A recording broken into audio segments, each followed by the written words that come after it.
खतां दा रौला पिया होया कि कोई खत आ गए उन्हां दा जवाब और उन्होंने क्या हुकूमतां गिरा दो। तो खतां दा जवाब कौम नूं दिखा दिखा के मजलूम बनने का मतलब नहीं होंदा।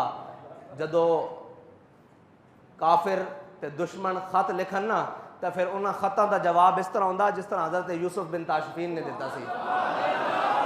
उन्हां खतां नूं दिखा के हमदर्दी नहीं समेटी जाती।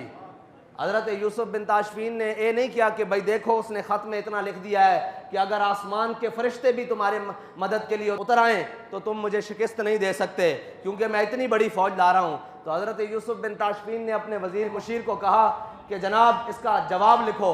तो उस मुशीर ने बहुत लंबे चौड़े सफ़ों पर जवाब लिखा और ला कर पेश किया कि हम ऐसे ज़र्रा लेस होकर आ रहे हैं, हम ज़र्रे पहन के आ रहे हैं, हम फ़ौजें लेकर आए हैं। तो हज़रत यूसुफ बिन ताशफीन ने जब ख़त पर नज़र मारी तो आपने कहा यार दुश्मनों को ऐसे नहीं जवाब दिया जाता, वो ख़त लाओ जो उसने लिखा है। जब वो ख़त आपके सामने लाया गया ना तो आपने उसकी पुष्ट के ऊपर लिख दिया कि मैं जल्द आ रहा हूँ। तो बात यह है कि जब दुश्मनों से बात की जाए तो इस तरह की जाती है, वो ख़त दिखाकर हमदर्दियाँ नहीं समेटी जाती। कोई थे जो कतरी ख़त के ऊपर रुके रहे और आज अमरीकी ख़त आ गया। लेकिन एक बड़े अफसोस की बात है, कौम अगर ध्यान करे कि वज़ीर आज़म एक बड़ा कलीदी ओहदा है किसी भी मुल्क का, सदर एक बड़ा कलीदी ओहदा है किसी भी मुल्क का, एक वज़ीर आज़म अपनी कौम से खिताब कर रहा हो और वो नारे लगाता हो कि मैं बड़ा हुर्रियत पसंद हूँ, मैं एब्सोल्युटली नो कहने वाला हूँ, लेकिन जब अमेरिका का नाम आए तो वो कहे कोई मुल्क कोई बात। मैंने कहा मुल्क के अंदर कलीदी ओहदे रखने वाले अपने दुश्मन का नाम लेते हुए लरजते हैं। कभी इनको ये लर्जा नहीं आया कि इस मुल्क के अंदर अल्लाह और उसके रसूल के खिलाफ हमने जंग लगा रखी है, इस मुल्क के अंदर सूद चल रहा है, हमने अपने गिर्द कादियानियों की लाबियां पाल रखी हैं, हमने अपने इर्द गिर्द लिबरल पाल रखे हैं, हमने कुरान और हदीस को निसाब से निकाल दिया है, हमने रोजे की हालत में नामूसे रिसालत के मुजाहिदों को शहीद किया है। कभी जबान नहीं लर्जी, कभी आंख में बल नहीं आया। लेकिन अमेरिका से डरते हो तुम। बाबा जी फरमाते थे वो एक सजदा जिसे तू गरां समझता है, 1000 सजदे से आदमी को देता है नजात, तू आया ना क्यों डरते बदनसीबा। और भाई तुझे ये कहने की जरूरत ही ना पड़ती, सारी कौम समझ लेती कि ये कौन था। अमेरिका की क्या जरूरत है।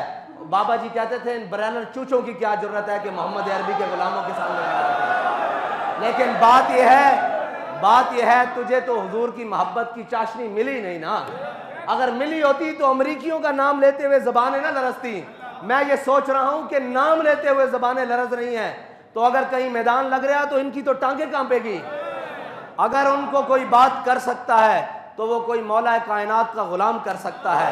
तो जब दुश्मन आए ऐसे चौड़ा होकर, तो आपने फरमाया अनल्लज़ी सम्मतनी उम्मी हैदरा, फरमाया मेरी माँ ने भी मेरा नाम हैदर रखा, झाड़ियां दा शेर।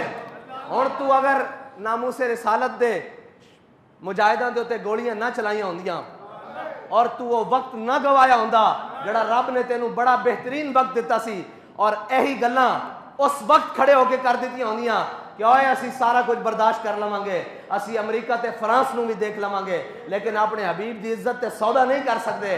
ते अज ये लंबियां तकरीरां ते रो के दिखाने की कौम नूं जरूरत ना पैंदी। कौम तेरे पीछे, लोग कहते हैं जी आप इसके साथ चलें। मैंने कहा साथ चलना पीछे की बात है, अगर ये नामूसे रिसालत के ऊपर खड़ा हो जाता हम इसकी जूतियां अपनी पगड़ी में बांधने के लिए तैयार थे। लेकिन अगर कोई हमें कहे कि इक्तदार की खातिर इसको साथ रखो तो मर ही जाऊं जो इस दर से जाऊं 2 कदम, क्या बचे बीमार गम कुर्बे मसीहा छोड़कर। ऐसा एक इक्तदार नहीं, सारी दुनिया का इक्तदार भी हो, हम अपने पांव की ठोकर पे भी नहीं रखते।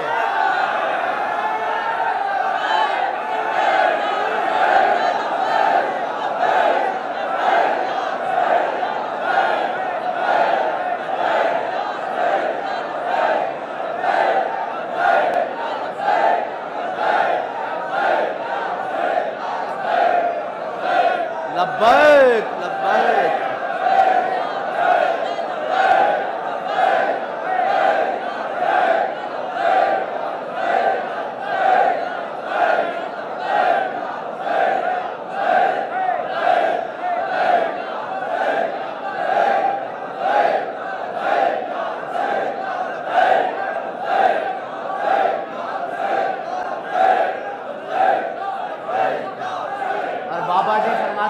बड़े बदनसीब जो करार तक न पहुंचे।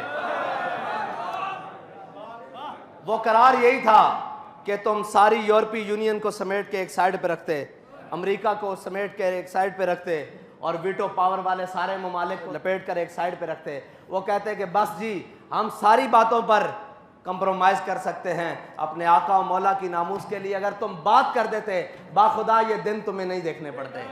लेकिन अभी तुमने देखने हैं, अभी तो दुनिया में देखे हैं, अभी तो आगाज है, अभी तो अंजाम उस हशर के दिन तक बाकी है जब हुजूर के सामने पेश होना है और उस किसी नुक्कर में अमीरुल मुजाहिदीन भी खड़े होंगे और वो ये नहीं तुम कह सकोगे कि हमें बताया किसी ने नहीं।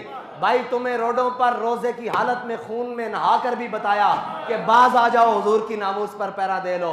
तुम्हें हथकड़ियां पहन कर भी बताया, तुम्हें तख्तादार वाली कोठरियों में जाकर भी बताया क्यों आ जाओ वापस, हमारा तुमसे कोई जाती झगड़ा था, हमने तुमसे कोई चीज मांग ली थी, तुम तो बैग और गाड़ियां भर कर लाए थे, हमने सारी लुटा दी थी कि भाई हमारा सौदा बाजार मुस्तफ़ा में हो चुका है। ये हमने तारीख जो है ना ये सौदागरों के लिए नहीं बनाई, ना बाबा जी ने इसके अंदर मेहनतें सौदागरों के लिए की हैं। ये तारीख का मकसद सिर्फ एक था कि वरफाना लका जिक्र का चर्चा होता रहे।